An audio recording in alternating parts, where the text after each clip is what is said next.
This is the plaintiff, Holly Liebrand. She says she told her landlord, the defendant, she was moving out and the guy turned her electric off 8 days before she vacated the apartment. In addition to that, she was forced to live in deplorable conditions by the defendant, who's nothing more than a slumlord. She wants a refund of the rent for all she's been put through and is suing her lousy landlord for the $1,750 she's owed.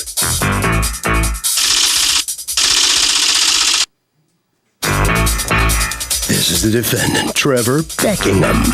He says the plaintiff broke her lease 10 months early, locked him out of the apartment, preventing him from showing it to prospective tenants, and has some nerve suing him here today, considering she never even gave him a security deposit. Oh, her money. Good one, lady. Really good one. He's accused of ticking off a tenant.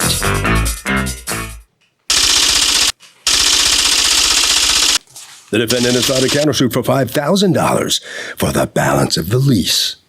All parties, please raise your right hand. Welcome back to the People's Court. Next case in the docket, the plaintiff says the landlord retaliated against her when she said she was moving by turning off her electric. But the defendant says the plaintiff wouldn't even let him show the unit to prospective tenants. It's the case of lights out. Litigants have been sworn, Your Honor. Thank you, Douglas. Okay. Holly Liebrand, you're suing your former landlord, Trevor Beckingham? Yes. For $1,750 that you want returned to you. That's a pet deposit and 2 months rent that you lived there. Because according to you, the place was unlivable. You have a counterclaim against her for the statutory maximum because according to you, she broke the lease. All right, what's going on? When I signed the lease, Trevor was not present. Sarah, who works with RE/MAX, who was representing Trevor was. I was told to write out 2 checks, one for the first month's rent and the dog deposit, and then one to RE/MAX for security. Okay, to RE/MAX for security? Yes. Were they your agent? They were his agent. You sure that wasn't their fee? They told me to write out. Do you have the checks? Yep. And I have the lease. So go on. Yep. And then I also have that it was deposited and the money was taken out. The security check was not taken out. They told me that they couldn't cash it because it said security in the memo and that they didn't. Yeah, it's their fee. They told me that. Hence what I'm saying. If it's to RE/MAX, it's going to be their fee. They don't take security. He takes security. So then you never paid security. No, but according to. And you never paid a realtor fee. I'm kind of confused about something. Yep. First month's rent and dog deposit? Yes. Okay. The rent is $700, right? Yes. Okay. Plus $350 would be $1,050. Your check is for $1,166.67. It was for the extra few days I was there because I moved in before the exact first date. Okay. Is it correct that $1,166.67 represented the first month's rent, some prorated something, and the dog deposit? Yes, it was prorated for a few days. Okay. So go ahead. On April 28th, I emailed Trevor letting him know that the smoke detector was not working and that I put up my own for the for my safety. The windows had condensation in them. I didn't notice it because when I looked at the apartment, it was early in the morning. And also asking him about the electric because per Sarah, I had to talk to Trevor about switching the electric into my name. He emailed me back saying that the windows weren't in his budget, that... Do you have your email to him? Yep. Can I see it? Absolutely. That the windows weren't in his budget and that he would be happy to continue paying for the electric as long as it stayed within a reasonable rate. Electricity is not included in your lease. I'm happy to continue to take care of that as long as it stays within a reasonable rate. Ooh, everything's all pleasant. Okay, and then what happens? What goes wrong? On May 21st, the AC, which was in the wall when I looked at the apartment, which was my understanding that it was working, I went to go use it. It was during the heat wave. I have the temperatures for that time frame. Wasn't working. I emailed Trevor asking him about it. He said that he couldn't do anything about it. The AC was old. That I had to go get a. Now, why would she have to go get a new AC if she rented the place with an AC wall unit in there? There was nowhere in the lease where air conditioning was included in the rent. Right. Let me see the lease. But here's the problem. Do I have the lease? Yep. Okay. Here's the problem, though. I mean, when she rents it, it's there. So. That's really what I'm going by. Whether or not you have in your lease that there's a wall unit or I'm providing a wall, take the wall unit out. If you take the stove out. But when you rent a place to somebody, they expect that the appliances that are in there that you're providing to them will continue to work. So if nobody discusses that you have to bring your own AC unit, then why would she? So you complain to him and he tells you you have to buy your own unit. Yeah. And I mean, I have the How did that emails. unit come into being to begin with? That was built in, I believe, when the apartment was built, which is long before I owned the house. So it was a rather old unit. Okay. And I So just you didn't think about complain that I it's knew not working, and Yeah. he tells you you've got to replace it, and then this is now May 24th, and tell me what happens. I mean, I have the temperatures here. He said that I have to replace it. There's nothing he can do. I explained to him that I have health issues. I'm a thyroid cancer survivor. I can't handle high temps. You're a what? Thyroid cancer survivor. Good for you. Thank you. This was an The upstairs. survivor part. Yeah, I know. This was an attic apartment upstairs. Ugh. Yeah. So I mean, it was very hot in May. Right. You didn't have the money to buy a wall unit and then deduct it from the rent and then battle it out with him at that point. No. Okay. And So you decide that you're going to leave. yes. And you tell him, I cannot live like this. I cannot replace the unit. How much does the wall unit like that cost? What are we talking about? I don't know. I recommended a window unit, which Oh, is this wasn't a fairly- window unit. It wasn't a window unit, but What was this? I'm sorry. it was like a window unit, but it was built into the wall. So it was. I mean, I couldn't just take it out like that. It was built into the wall. Well, you could ignore it if it doesn't work and just get provider. Which is what I did, which is why I wasn't thinking No, I don't about mean the ignore it fact that totally. wasn't I there. meant ignore it, comma. Just leave that alone. Don't use it and get a wall unit. And that's what I was recommending. Yeah, Not for but her at to her replace the one cost. that was there. There's the rub: is that she felt that it should be your cost. You felt that it should be her cost. And since I'm calling the balls and strikes here, even though the lease doesn't say I will provide you with, a working air conditioner, if you did when she rented the place and then it wasn't working, then that's something that I feel she, as a tenant, has a right to have expected you to take care of. It wasn't ever working since she had it. It wasn't working with my Then you should have made that previous clear. tenant. Because if she sees it there, she thinks it's going to work. And again, like I said, I wasn't thinking about the fact that That's there was fine. one in I there. understand why you didn't. I'm just telling you the effect of you not. All right, Yeah. hand me that. So you decide that you're leaving over that. Yes. Okay. And so tell me about how you tell him I'm out.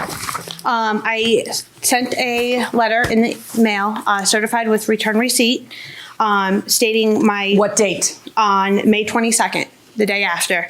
Okay. Stating my concerns and my worries and just saying how it's not going to And work. did you receive that? Yes. Yes. Okay. And then you told him that you were leaving as of when? As of the end of June. Okay. And did you pay the month of June? Yes. Yes. All right. And then what happens? June 21st, I woke up and I had no electric at like 10 o'clock in the morning. I called National Grid. They said they turned it off because nobody was on the account. And Had you ever put it in your name? No, because he told me he was going to pay for it. He Oh, told me that's he was right. going to continue paying for Okay. it. So he then called them and turned off the electricity. That's the only conclusion because the electric was under his name. Did you turn off the electricity I on did June not turn off the 21st? electricity. I'm sorry? No, I did not. Do you have any proof from the electric company that the electricity was turned off on June 21st? They couldn't show me anything. My father came up and to help me get some of my stuff out because I had nothing. Come on up. Are you the dad? Yes. Okay. Your Honor, Yeah. if you look at the email, she emails him regarding the electric being off. Okay, show me that. You have it. You have it. Since you decided, okay, so on June 21st, since you decided to answer my question about the dog deposit by turning off my electric without notice, well, that sounds like she had no electricity. I have no other option but to anxiously await your open house tomorrow to inform any future tenants by telling them my experience about you as a landlord. He ended up canceling that. There was no open house. Yeah, I would too. You nasty, nasty girl. His answer, I did not take any actions to have the electric turned off. However, based on your response and the way that you have acted since first moving in, I do not feel compelled to do you the favor of calling National Grid or getting the electric back up for you. As the lease says, you are responsible for electric. So you may call National Grid to get electric turned on in your name if you wish. He turns off the electric that's your responsibility to pay for. So really what you need to do is pick up the phone, call National Grid, put it on your credit card for a week because in your lease, you agree to pay for electric. And in your email to him, you say, just let me know if you want me to pay for electric. And apparently he wants to pay for electric if it turns out that he turned it off. He claims he didn't turn it off and he doesn't know. But you know what? You're so nasty about that whole thing with I have to cancel an open house because of you. Now, I'm not inclined to help you. Okay. Can a landlord ever turn off a tenant's electricity? Never, Never, ever, ever. never. What if the tenant is being really, really awful? Never. No. Shouldn't. And if he does, prison? No. Going inside the courtroom. I gotta tell you, there's one thing I do agree with you on, and that is that if she rents a place with AC, she expects it to have an AC. And that's why I find that she is in fact able to break the lease. Because something you're supposed to do, you didn't do, which means you broke it first. You have a counterclaim against her for $5,000 because she broke the lease. But I find that you broke the lease, even if you didn't mean to. I understand that was your position. Your position was wrong in my estimation. So I find that she has the right to leave. That is different from you being able to prove that the place is uninhabitable, so you don't even have to pay rent those 2 weeks. I am not going to order him to return your 2 months of rent. Okay. Do you have any proof of pet damage in order to keep the pet deposit? I don't, but in the lease, it says that it's not refundable for the first year. Oh, okay. Hold on one second. Is that accurate? Yes. Okay.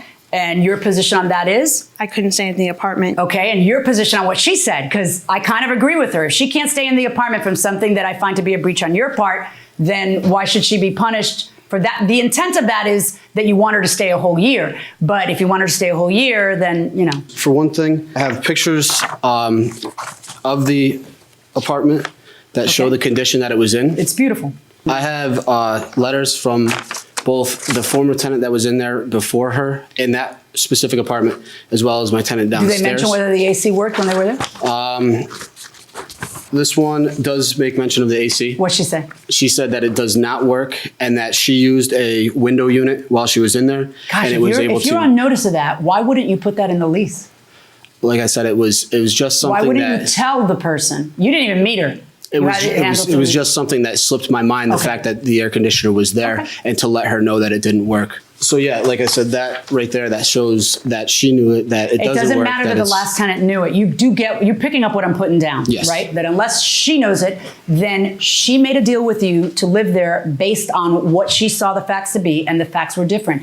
That's you breaching it, not her. So, that's just not fine. All right, but your pet deposit, I agree with you that you should be entitled to get that back. The pet deposit was $350, all right? So on your counterclaim 0, on her claim against you, $350 verdict for the defendant. Good luck, folks.